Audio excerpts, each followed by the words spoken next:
Okay, so we're going to start off with a TVP, and we'll get right into it right now. It is going to be on Daybreak, of course. This is a like an all-kill style GSTL format for the tournament, for the match. So what that'll mean is that it will be a best of, what is it, 7 or 9? Best of 9, that's the one.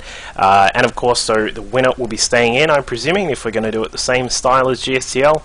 And yeah, so you can expect hopefully some really good games. Of course, we've got a lot of WCS maps on there. Cloud Kingdom, Daybreak, Ohana, Antigua Shipyard, and Tomb Valley, Shakuris, Metropolis will be the last map. Oh, sorry, Metropolis will be the almost last map. Hang on, that means, oh, okay, maps will be repeated if necessary.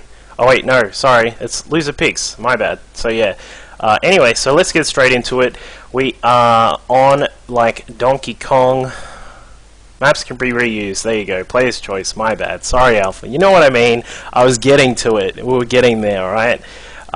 You don't need to see me, why have we got that camera on? You guys don't need to see me. Unless you want to see me, maybe Alpha wants to see me. Hey. Let's get straight into it. If there are any sound issues, please be sure to let me know. Like if I'm too loud and the game is too soft, or if it's the other way around. And I'll play a little bit of music in the breaks between the games. Hopefully you guys like some winter electro swing. I'm sure I do. I know if you've been on my stream before, I always play it. Anyway. 16 people in the chat. Please say hello if you are watching. It's always nice to hear from people that are watching the game. If you have any comments on things that are going on in the game, about anything that I'm saying, maybe I'm saying something wrong. If I am, please feel free to tell me. But here we go. Let's get straight into it. Starting up at the top right-hand side, fighting for TCP. In the yellow is our Protoss player, TragicHero. With a badass little GSL zoom-in thing, there we go. And the opponent of TragicHero, down the bottom left, is the Red Terran. Putting up the points maybe for Team mGG is Fender. Alright, so yeah, hello to those folks in the chat. Yeah, that's a really good idea from Muex to put down what you think is going to happen here in this game, in the match. If you think that mGG is going to win it, you know, put down the score, what you think is going to win. Who knows? Maybe if someone gets it right, and if you get it exactly right, I may throw out a Steam prize, like a game, like something awesome like Farming Simulator 2013 or something. Who knows? And of course, you know, if you think the TCP is going to win, you can also throw out the scores for TCP. So, you know, if that's how you want to do it, put it out there. That could be fun. So starting out here, Daybreak, of course, a very large map. You tend to have quite large macro games on this one. There are often times when you do see some really epic games on here. Of course, if you've seen some of my casts on YouTube, you'll know some of my favorite games have actually been on some of my favorite games have been on Daybreak. Street Cleaner Simulator, oh my god, that would be fun.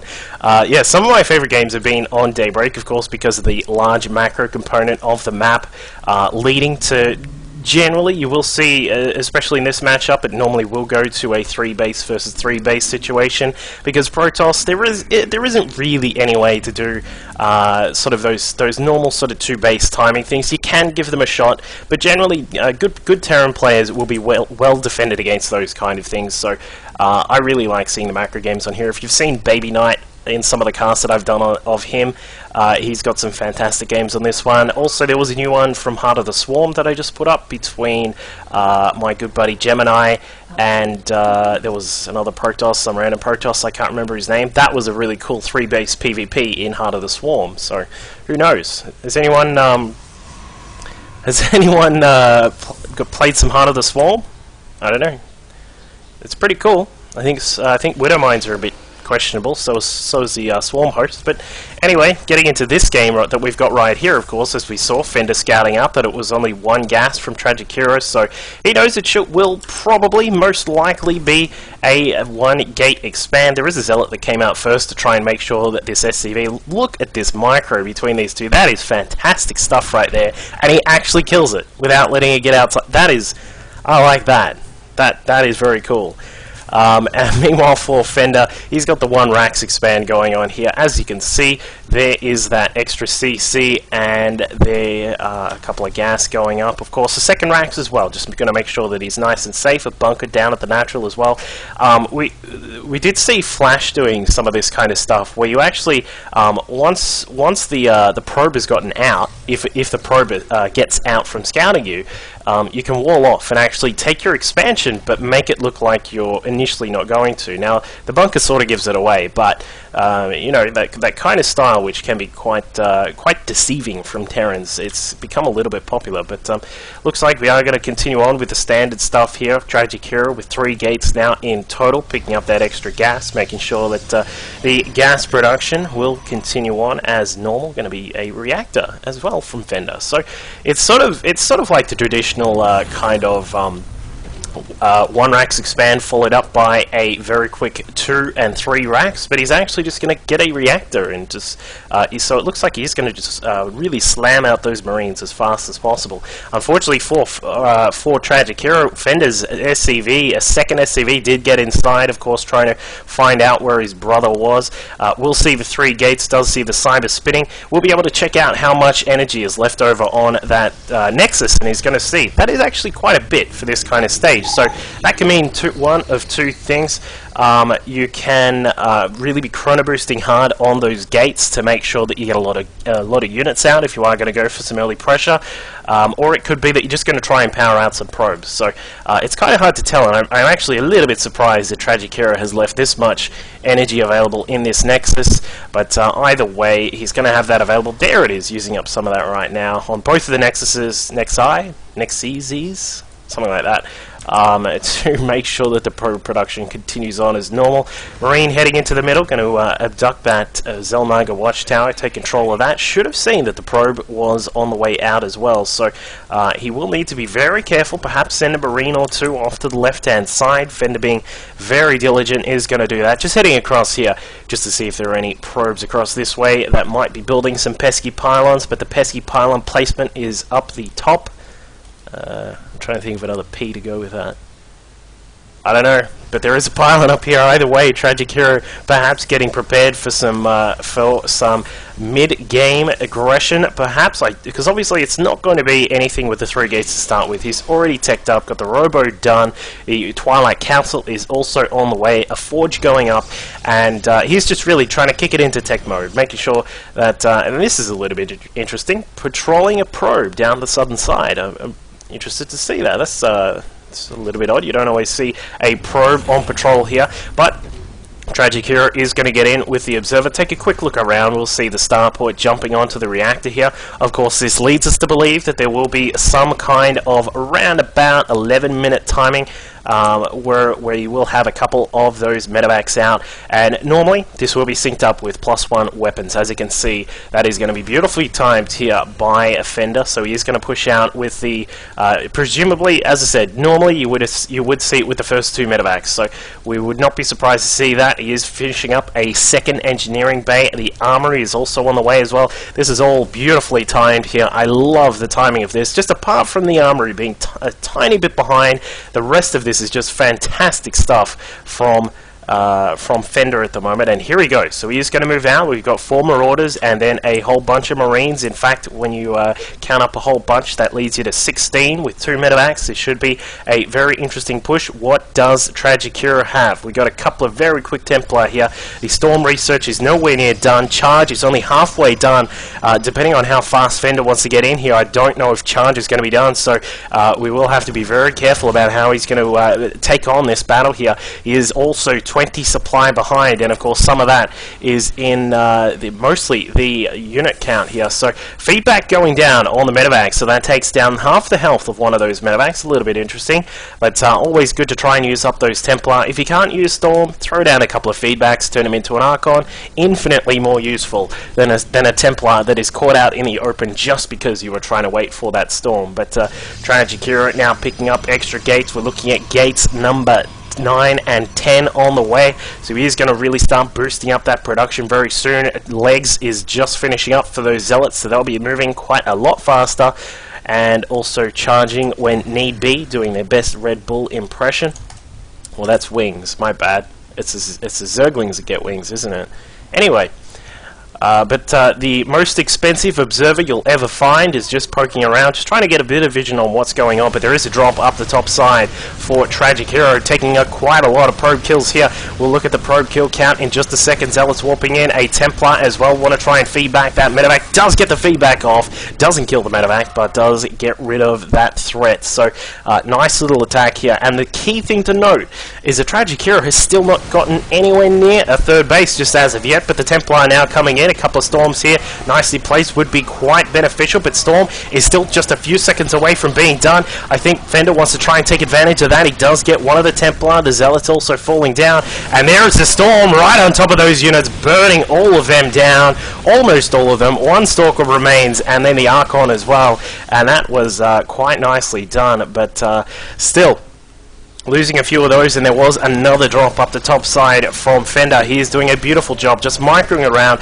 making sure that TragicHero is on his toes, because you really do not want the Protoss to be mining freely, and you don't want him to be taking this third base without any sort of harassment going on during this early to mid-game stage of the match. So TragicHero is going to have to re-establish himself, make sure he's all nice and all synced up with everything. A couple of Zealots, I'm not sure what is going on here. There is a Zealot party, but these guys, what the?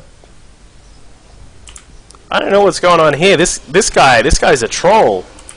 Look at this guy, there he is. Finally he lets his buddies out, but there is going to be another double drop up the top side where the probes are. It looks as if more of them are going to go down, because there isn't really too much inside to defend against all of this, so TragicHero is going to need to warp in more units. Meanwhile, down at the bottom side of the map, there is another little drop here, but that's actually just a total decoy here. 4 medevacs with absolutely nothing in them. 2 Marines and a Marauder come across, but hey folks, the damage is all being done here. We are losing probe after probe, and now unit after unit here inside the main base of TragicHero. Where are the Colossus? This is perhaps one Colossus out right about now would be very useful, but it looks as if the Colossus tech has been sniped out. The Forge is next on the menu for those Marines and Marauders. They do get it, and that stops one of those upgrades there, so that is not cool at all for TragicHero. Meanwhile, like I know I've been totally neglecting it, but back at home for Fender, he's doing a fantastic job with his macro. Got the third base up, sitting at a total of 67 SCVs, and is mining quite nicely here. Also, you'll note, of course, that he's using up generally most of his command center energy there. And continuing on with those upgrades as well, we've got +2 to armor on the way for those infantry units. +3 to their weapons is also coming through as well. So he is sitting in a very beautiful spot right now, is TragicHero. He's up around about 50 supply on his opponent. The Ghosts are on their way out as well. He's got the Mobius reactor just about to get started there as well. And at 4 Ghosts at a time, you cannot compete with 4 Ghosts at a time. That is something very deadly to think about if you are a Protoss player on Templar tech, I tell you what. So here comes Fender. There is another little decoy with the medevac up the top, but not really doing too much. Of course, there were a couple of units ready to protect that. The Storm getting thrown down. It looks as if there is another load up. Accidental load up there, but here we go. It looks as if TragicHero wants to push back. There is going to be a big battle here. Some key Storms might win this for TragicHero, but with one going off with no damage at all, it looks as if he will have to fall back very soon. I don't know what this push, this continuation of this push is for, but he is getting a few of these units, and actually kills one of the medevacs, which had quite a lot of units in it. So he's going to try and fight back here. Back at home, his probe count is starting to recuperate. We're up to 44 probes for TragicHero, but he will be getting back into it soon. Meanwhile, Fender with that fantastic macro, sitting up at 70 probes. Got the 4th base in the middle, Planetary Fortress of Doom going up there, and more racks are going up. This is going to bring bring him to a huge total here. I think we're going to see him at, yeah, around about 10 racks for our Terran player.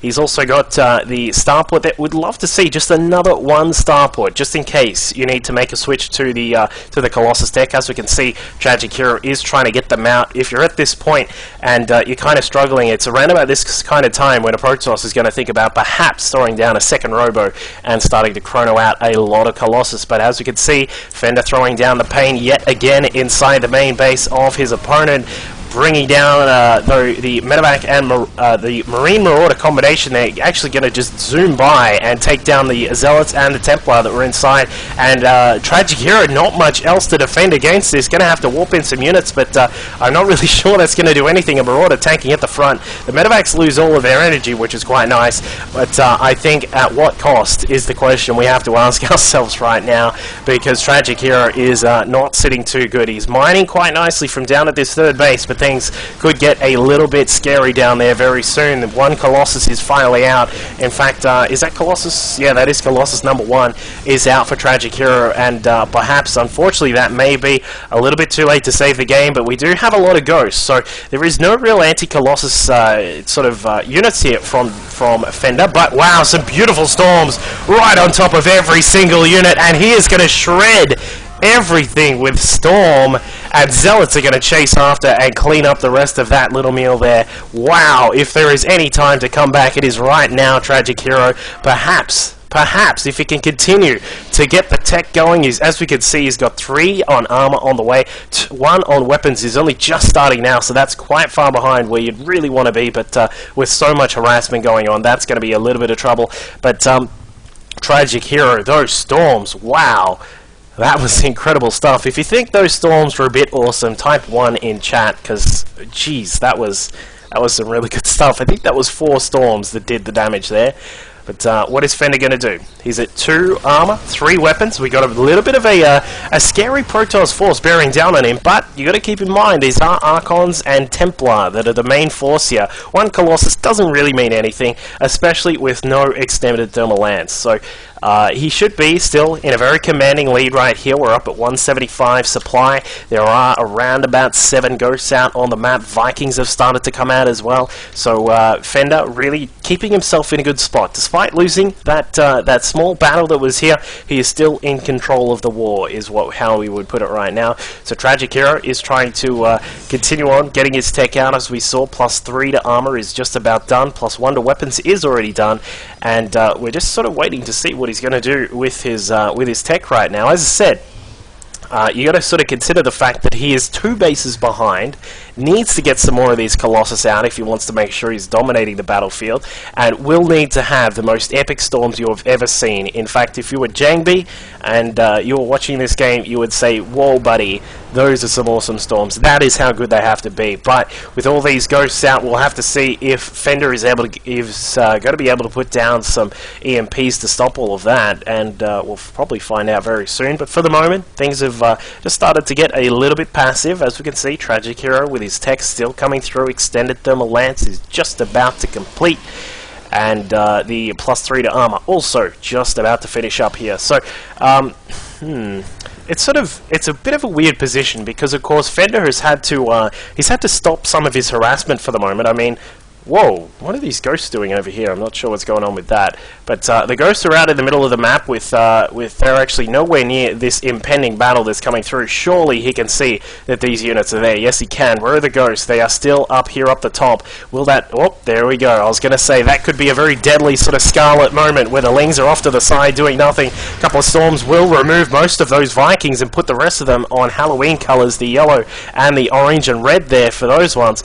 But here we go. This could be the battle. We've got to make sure that the Templar are split. The ghosts, of course, have to be very careful of the Colossus, but there they go, getting burnt up. A couple of EMPs were thrown down. I don't think any on top of the Templar, but there they are. Storm right on top of everything. Looks as if the Protoss may win this battle, and it looks like TragicHero is going to try and fight back here.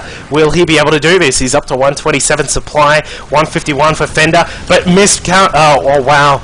Move command on all of his units. That is not cool. And I mean, I'll tell you why. There was an attack force that went down through the southern right-hand side of the map, and TragicHero has to GG out. Wow.